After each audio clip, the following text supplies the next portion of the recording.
चंद्रशेखर नावाचा एक राजा होता. तो खूप निर्दयी आणि क्रूर होता. तो रोज एका नवीन मुलीशी लग्न करायचा आणि दुसऱ्या दिवशी तिला तो फाशीची शिक्षा द्यायचा. जर कोणी त्याचा विरोध केला तर त्याला मृत्यूदंडाची शिक्षा द्यायचा. राजाच्या या कठोर आणि क्रूर निर्णयामुळे सगळी प्रजा खूप दुःखी आणि भयभीत झाली होती. त्याच्या सगळ्या दरबारातले मंत्री आणि सगळे दरबारी परेशान झाले होते. पण त्यांच्यात एवढी हिंमत नव्हती की ते राजाच्या समोर त्यांची नाराजगी दाखवण्याचा प्रयत्न करतील किंवा त्याला समजून सांगण्याचा प्रयत्न करतील. संपूर्ण राज्यात एक विचित्र भीती आणि शांतता पसरली होती. राज्यातल्या लोकांना फक्त एवढंच माहीत होतं की राजा रोज एका नवीन मुलीशी लग्न करून दुसऱ्या दिवशी तिला फाशीची सजा देतो. पण तो असं का करत होता त्यामागचं सत्य कुणालाही माहीत नव्हतं. त्याच राज्याच्या जंगलात एक म्हातारा लोहार त्याच्या मुलीसोबत राधिकासोबत राहत होता. त्याला पण राजाच्या वागण्याबद्दल सगळी माहिती होती. त्यामुळे त्याची मुलगी लहान असतानाच त्याने ते नगर सोडून जंगलात राहण्याचा निर्णय घेतला. त्याची मुलगी राधिका खूप सुंदर आणि हुशार होती. ती वडिलांच्या जवळ येणाऱ्या प्रत्येक माणसाची मदत करत असायची. जर कोणी आजारी माणूस असेल तर त्याला झाडपाल्यांचा काढा देऊन बरं करत असायची. जर कोणी मनाने दुःखी असेल तर त्याला धीर द्यायची. एक दिवस तिच्या वडिलांना काही कामानिमित्त नगरात जायचं होतं. तर राधिका वडिलांच्या सोबत जाण्याचा हट्ट करायला लागली. तिच्या वडिलांनी तिला खूप नकार द्यायचा प्रयत्न केला, पण ती हट्ट सोडायला तयार नव्हती. म्हणून मग नाईलाजाने ती तिला त्यांच्यासोबत नगरात घेऊन गेले. जेव्हा दोघं नगरात गेले तेव्हा सगळी प्रजा रडत होती. त्या राजाला श्राप देत होती. काही लोक आज पण राजाने फाशी दिलेल्या मुलीचे प्रेत घेऊन येत होते. त्या म्हातारे लोहाराने हा सगळा नजारा बघितला आणि त्याच्या सगळं लक्षात आलं. तसे ते दोघं तिथून जायला लागले. पण राधिकाने जेव्हा तिथल्या लोकांना रडताना बघितलं तेव्हा तिच्या मनात त्यांच्यासाठी दया आली. ती तिच्या वडिलांना म्हणाली, बाबा, मला अगोदर या लोकांच्या दुःखाचं कारण जाणून घ्यायचं आहे. ते लोक राजाला वाईट का बोलत आहेत? तिच्या वडिलांनी खूप समजून सांगून पण राधिका तिथून जायला तयार नव्हती. जेव्हा राधिकाने तिथल्या काही लोकांना याचं कारण विचारलं तेव्हा लोक तिच्याकडे विचित्र नजरेने बघायला लागले आणि म्हणाले, तुला याबद्दल काहीच माहीत नाही का? राधिका नाही बोलल्यानंतर तिथल्या लोकांनी त्यांचं दुःख, त्यामागचं कारण राधिकाला सांगितलं. लोकांचं बोलणं ऐकून राधिका सुन्न झाली. काही वेळानंतर जेव्हा तिने स्वतःला सावरलं तेव्हा ती तिच्या वडिलांना म्हणाली, बाबा, मला या राजाशी लग्न करायचं आहे. मुलीच्या तोंडातून हे ऐकताच तिच्या वडिलांना धक्काच बसला. ते स्तब्ध झाले आणि थरथरत्या आवाजात म्हणाले, राधिका बाळा, तू काय वेडी झाली आहेस का जे असं बोलत आहेस? तू आत्ता ऐकलं नाहीस का की तो राजा लग्नाच्या दुसऱ्या दिवशी त्याच्या बायकोला फाशी देतो? हे ऐकून राधिका म्हणाली, हो बाबा, मला माहीत आहे. पण मी जे काही करत आहे ते मला चांगलंच माहीत आहे. तुम्ही फक्त मला राजाच्या जवळ जायची परवानगी द्या. मी माझ्या बुद्धीच्या बळावर आणि सत्याने ते निर्दयी माणसाचे मन बदलू शकले तर हे माझ्या जीवनातले सगळ्यात मोठे कार्य होईल. नाहीतर या निर्दयी राजामुळे किती निरागस मुलींचा हकनाक बळी जाईल. खूप समजून सांगितल्यानंतर पण राधिका तिचा हट्ट सोडायला तयार नव्हती. म्हणून तिच्या वडिलांना तिच्या हट्टापुढे माघार घ्यावी लागली. त्यांनी भरल्या मनाने वेदनेत स्वतःच्या मुलीला त्या निर्दयी राजाच्या दरबारात जायची परवानगी दिली. वडिलांचा होकार मिळाल्यानंतर राधिकाने वडिलांचे आशीर्वाद घेतले आणि खूप ठामपणे राजाच्या दरबाराकडे निघाली. राजा लग्नाच्या दुसऱ्या दिवशी त्याच्या बायकोला फाशी देण्यामागचं कारण असं होतं. अगोदर चंद्रशेखर राजा एवढा निर्दयी आणि क्रूर नव्हता. तो एक चांगल्या मनाचा, प्रजेची सेवा करणारा राजा होता. जेव्हा त्याचं लग्नाचं वय झालं तेव्हा त्याच्या वडिलांनी त्यांचं लग्न देवकी नावाच्या सुंदर राजकन्येशी लावून दिलं. देवकी खूप सुंदर आणि आकर्षित होती. राजा तिच्या रूपाचा दिवाना झाला होता. तो जीवापाड त्याच्या बायकोवर प्रेम करत होता. सगळं काही ठीक चालू होतं, पण एक दिवस असं काहीतरी झालं की राजाच्या पायाखालची जमीनच सरकली. एक दिवस राजा त्याच्या राजदरबारातून सरळ महाराणीच्या कक्षात गेला, पण समोरचे दृश्य बघून सुन्न झाला, कारण त्याची बायको एका सेवकासोबत प्रेमाचे चाळे करत होती. ते बघून राजाच्या तळपायाची आग मस्तकात गेली. त्याने लगेच त्याच्या बायकोला आणि त्या सेवकाला जिवंत भिंतीत गाडण्याचा हुकूम दिला. राणीच्या मृत्यूनंतर राजा उदास झाला. त्याने सगळ्यांना भेटायचं बंद केलं. दुःखाच्या सागरात स्वतःला बुडवून एका अंधाऱ्या खोलीत स्वतःला बंद करून घेतलं. राजा जेव्हा जेव्हा डोळे बंद करायचा, त्याच्या बायकोचे आणि त्या सेवकाचे ते भयानक दृश्य समोर यायचं. वेळ पुढे गेली, पण ते दृश्य राजाच्या मनात घर करून बसलं होतं. त्यामुळे त्या राजाच्या मनात एक राक्षस निर्माण झाला. तो आता प्रतिशोधाच्या अग्नीत जळायला लागला. त्याने एका चित्रकाराला बोलवून घेतलं आणि राणीचे आणि त्या सेवकाचे दृश्य जशीच्या तसे काढून घेतले. ते चित्र त्याच्या शयनकक्षात लावले. स्वतःच्या बायकोचा धोका त्याच्या मनाला एवढा लागला की तो संपूर्ण स्त्री जातीचा तिरस्कार करायला लागला. त्याच्या मनात स्त्रियांसाठी निर्माण झालेला तिरस्कार कमी व्हायच्या ऐवजी वाढतच गेला. रागात आणि प्रतिशोधाच्या अग्नीत जळत राजाने एक भयानक निर्णय घेतला की तो आता रोज एका मुलीशी लग्न करणार आणि दुसऱ्या दिवशी तिला फाशी देणार. सुरुवातीला राजाच्या या भयानक निर्णयामुळे दरबारातील मंत्र्यांनी त्यांना समजून सांगण्याचा प्रयत्न केला, पण राजाने कुणाचंही ऐकलं नाही, कारण आता राजाचं मन दगडाचं बनलं होतं. तेव्हापासून आत्तापर्यंत राजा क्रूर आणि निर्दयी जीवन जगत होता. इकडे लोहाराची मुलगी राधिका दरबारात पोहोचली. तिने शिपायांना सांगितलं की तिला महाराजांना भेटायचं आहे. मला त्यांची बायको बनायची इच्छा आहे. हे ऐकून ते शिपाई विचित्र नजरेने तिच्याकडे बघायला लागले. त्यांना विश्वासच बसत नव्हता की एखादी मुलगी स्वतःचा जीव धोक्यात घालण्यासाठी स्वतः चालून आली आहे. त्याने संदेश राजापर्यंत पोहोचवला. राजा पण हे ऐकून चकित झाला.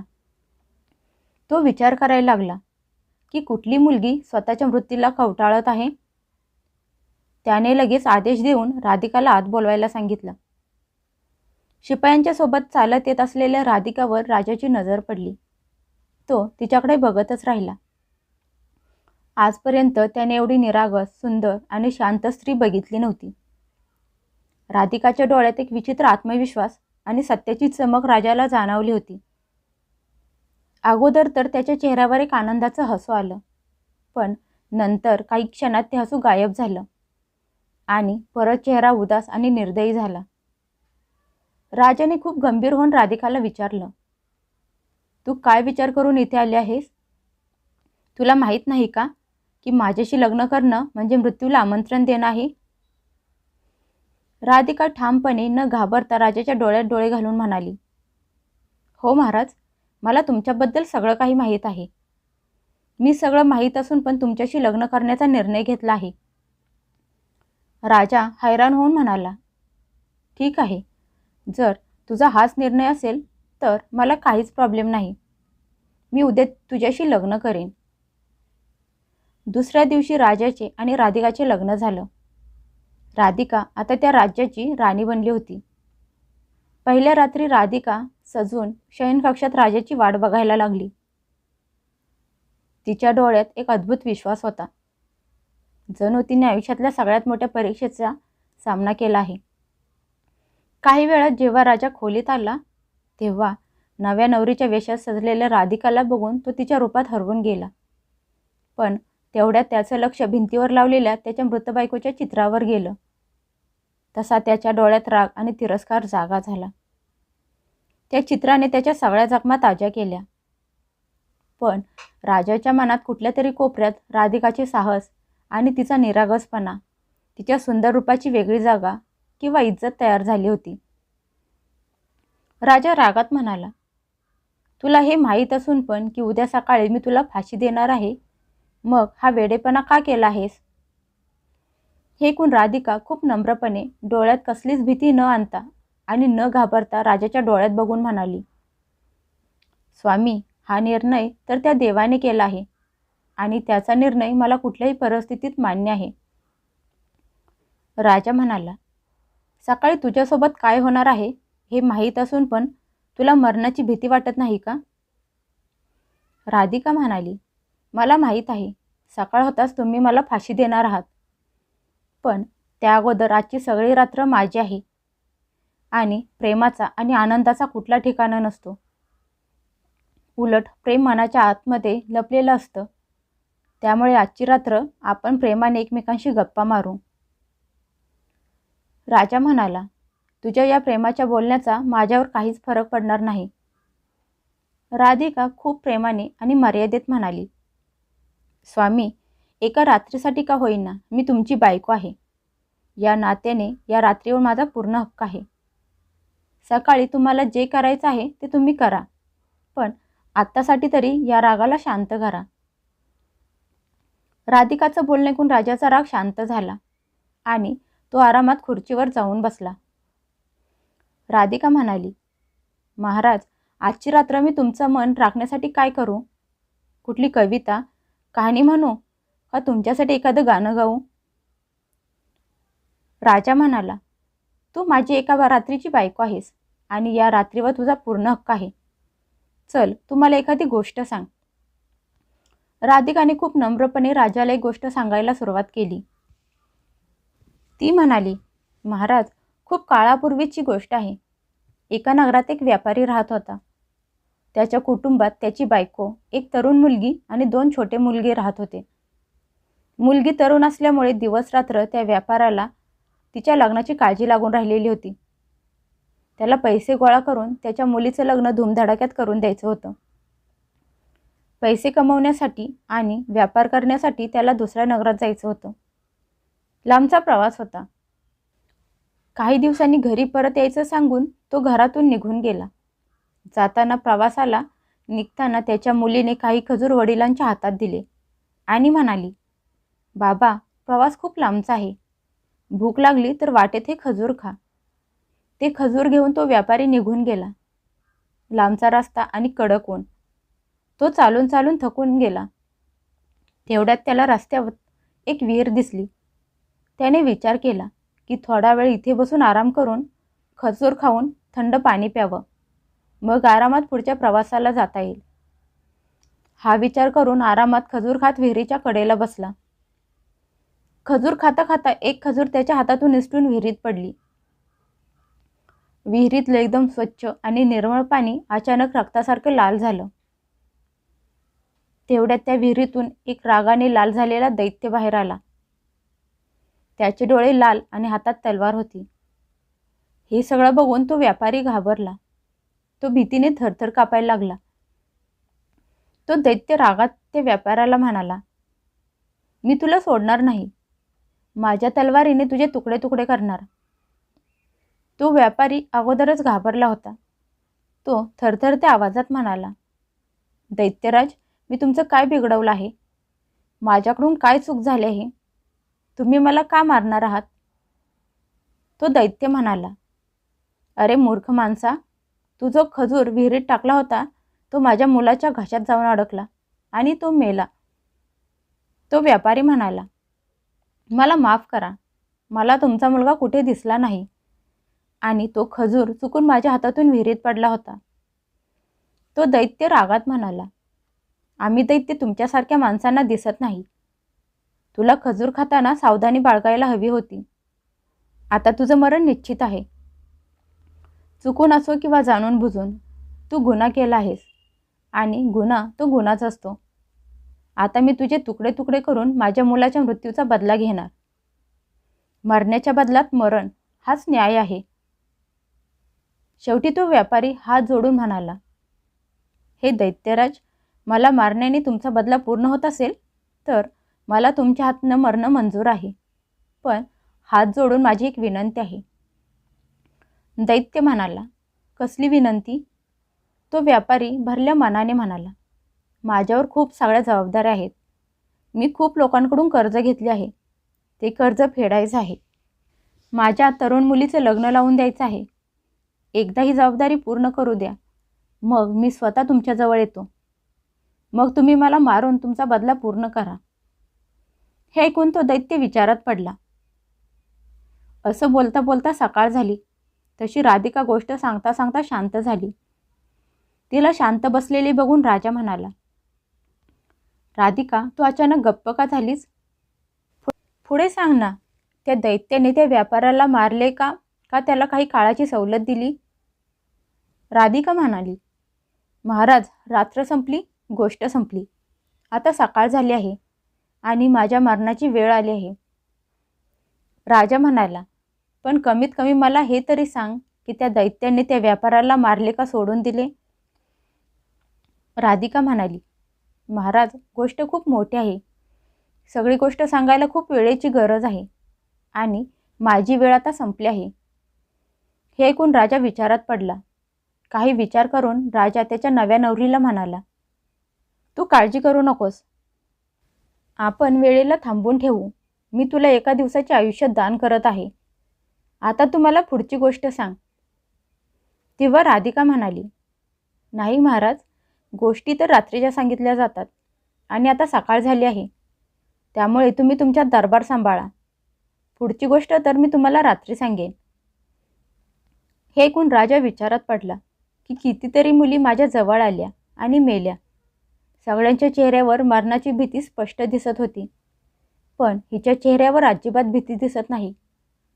मला ही सांगत असलेली गोष्ट खूप मनापासून आवडली, म्हणून हिला एक दिवस अजून जगण्याची संधी देतो. उद्या हिची पण तीच अवस्था होणार जी बाकीच्या मुलींची झाली होती. असा विचार करून राजा तिथून निघून गेला आणि त्याच्या कामात व्यस्त झाला. इकडे राधिका हात जोडून देवाचे आभार मानत प्रार्थना करत म्हणाली, देवा, माझ्या नवऱ्याला सद्बुद्धी दे. त्यांनी केलेले पाप क्षमा कर आणि त्यांना चांगला मार्ग दाखव.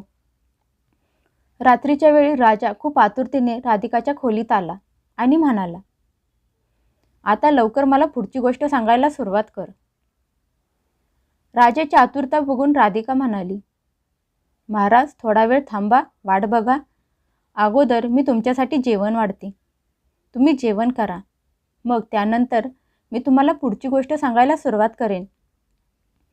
असं म्हणत राधिका राजाला जेवायला वाढायला लागली. ते बघून राजा म्हणाला, पण ही कामं तर नोकरांची आहेत ना, तू हे काम का करत आहेस?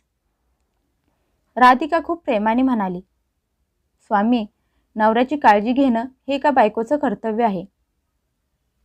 राजा म्हणाला, तू कुठे पूर्ण आयुष्य माझ्यासोबत राहणार आहेस? आणि तसंही आजच्या रात्रीनंतर ही सगळी कामं नोकरच करणार आहेत. राधिका म्हणाली, महाराज, फक्त आजची रात्र मला तुमची सेवा करण्याची संधी मिळाली आहे. मरताना शांतीने मरेन की मी माझ्या नवऱ्याची सेवा करून मेले. हे ऐकून राजाच्या मनाला खूप शांती मिळाली, पण तेवढ्यात त्याला त्याच्या पहिल्या बायकोचा धोका आठवला. तो रागात म्हणाला, हे फालतू बोलणं बंद कर आणि उरलेली गोष्ट ऐकवायला सुरुवात कर. राजाचे बोलणं ऐकून राधिकाने पुढची गोष्ट सांगायला सुरुवात केली. व्यापाऱ्याचे बोलणं ऐकून तो दैत्य थोडा वेळ विचार करून म्हणाला, जर मी तुला काही काळाची सवलत दिली तर विश्वास आहे की तू परत येशील? हे ऐकून तो व्यापारी म्हणाला, दैत्यराज, मी देवाची शपथ घेऊन सांगतो, मी माझी कामं पूर्ण करून परत तुमच्या जवळ येईन, स्वतःला तुमच्या ताब्यात देईन. माझ्यावर विश्वास ठेवा. मी तुम्हाला दिलेलं वचन मोडणार नाही. तो दैत्य म्हणाला, ठीक आहे, मी तुला 1 महिन्याची मुदत देतो. व्यापारी त्या दैत्याचे आभार मानून घरी परत निघाला. काही दिवसांचा प्रवास करून तो व्यापारी घरी परत आला. त्याला घरी आलेले बघून त्याची बायको, मुलं खूप खुश झाली. त्याची बायको म्हणाली, तुम्ही प्रवास करून खूप थकला असाल, हातपाय धुवून घ्या, मी तुम्हाला जेवायला वाढते. माहीत नाही, यावेळी माझं मन खूप घाबरलं होतं. देवाची कृपा आहे, तुम्ही सही सलामत घरी परत आलात. बायकोच्या तोंडातून असं बोलणं ऐकून मनातल्या मनात त्या व्यापाऱ्याचे मन तडफडून उठलं. तो विचार करायला लागला की मी कायमचा यांना सोडून गेलो तर माझ्या माघारी माझ्या बायका पोरांचं काय होईल? त्या व्यापाऱ्याने त्याचे उरलेले दिवस कागदावर लिहून ठेवले आणि रोज एक दिवस कमी करत गेला. हळूहळू दिवस निघून गेले. त्याच्या आयुष्यातले उरलेले दिवस कमी होत होते. त्याने त्याच्या मुलीसाठी योग्य स्थळ बघून तिचं लग्न लावून तिची पाठवणी केली. वरून आनंदात दिसणारा व्यापारी मनातून खूप दुःखी होता, कारण आज त्याच्या वचनाचा शेवटची रात्र होती आणि उद्याचा दिवस शेवटचा होता. उद्या तो दैत्य त्याचे तुकडे तुकडे करणार होता. तो व्यापारी बिछाण्यावर पडल्या पडल्या हाच विचार करत होता. झोप डोळ्यापासून खूप लांब होती. त्याला राहून राहून ही गोष्ट खात होती की त्याच्यानंतर त्याच्या बायकांचं, मुलांचं कसं होणार. दुःखी मनाने तो उठून बसला आणि हुंदके देऊन रडायला लागला. त्याच्या रडण्याचा आवाज ऐकून त्याची बायको उठून बसली. त्याला रडताना बघून घाबरून म्हणाली, "अहो, काय झालं? तुम्ही का रडत आहात?" व्यापारी अगोदर तर बोलणं टाळण्याचा प्रयत्न करायला लागला, पण जेव्हा त्याच्या बायकोने त्याला जोर देऊन विचारलं, तेव्हा तो तुटून गेला आणि घडलेली सगळी हकीकत रडून रडून बायकोला सांगितली. सगळं बोलणं ऐकून त्याच्या बायकोचं काळीज फाटलं. ती रडत म्हणाली, "अहो, तुमच्या जागेवर मी त्या दैत्याच्या जवळ जाते. मला काहीही होऊ द्या. त्याने मला मारून टाकू द्या, पण तुम्हाला काही व्हायला नाही पाहिजे." गोष्ट ऐकताना मध्येच राजा बोलला, "वा, काय नारी आहे. अशी नारी पण या जगात असू शकते." अशी चांगल्या मनाच्या आणि प्रामाणिक बायकोच्या उंबऱ्यावर देव पण येऊन त्यांचं डोकं टेकवतील. राधिका म्हणाली, "महाराज, तुम्ही बरोबर बोलत आहात. चरित्रहीन बायका थोड्याच असतात, पण त्यांच्यामुळे सगळ्या स्त्री जातीवर बोट उचललं जातं आणि सगळ्यांना एकसारखं मानलं जातं." हे सगळं ऐकून राजा विचारात पडला. राधिका परत पुढची गोष्ट सांगायला लागली. तो व्यापारी बायकोला समजावत म्हणाला, "अशा गोष्टी बोलू नकोस प्रिये. मी जिवंत असेपर्यंत असं होऊ शकत नाही. जर तुला काही झालं तर धिक्कार आहे माझ्यावर. तू असा विचारच कसा करू शकतेस की मी तुला माझ्या जागेवर त्या दैत्याजवळ पाठवून देईन? चूक माझ्याकडून झाली आहे, मग त्याची शिक्षा पण मलाच भोगायला लागणार आहे. मी गेल्यानंतर मुलांची, घरची आणि स्वतःची काळजी घे. त्यांना कधीच माझी कमी भासू देऊ नकोस." दोघं बोलता बोलता सगळी रात्र निघून गेली आणि सकाळ झाली. व्यापारी भरल्या मनाने बायकोचा आणि मुलांचा निरोप घेऊन निघून गेला. लांबचा प्रवास करून त्या विहिरीजवळ आला. तिथे त्याला तो दैत्य भेटला होता. तिथे गेल्यावर त्या दैत्याला आवाज देत म्हणाला, "दैत्यराज, मी माझ्या वचनाप्रमाणे तुमच्याजवळ आलो आहे. माझा 1 महिना पूर्ण झाला. या आणि माझा जीव घ्या आणि तुमचा बदला पूर्ण करा." त्याचं बोलणं ऐकून तो दैत्य विहिरीतून बाहेर आला आणि त्याला म्हणाला, "तू खूप साहसी आहेस, जो स्वतः माझ्याजवळ मरायला आला आहेस. पण हे माणसा, मी तुला मारणार नाही, कारण मी तुला माफ केलं आहे. जेव्हा तू माझ्याकडे वेळ मागितली होती तेव्हा मला तुझ्यावर जरा पण विश्वास नव्हता. म्हणून त्या दिवसापासून मी तुझा पाठलाग करत होतो.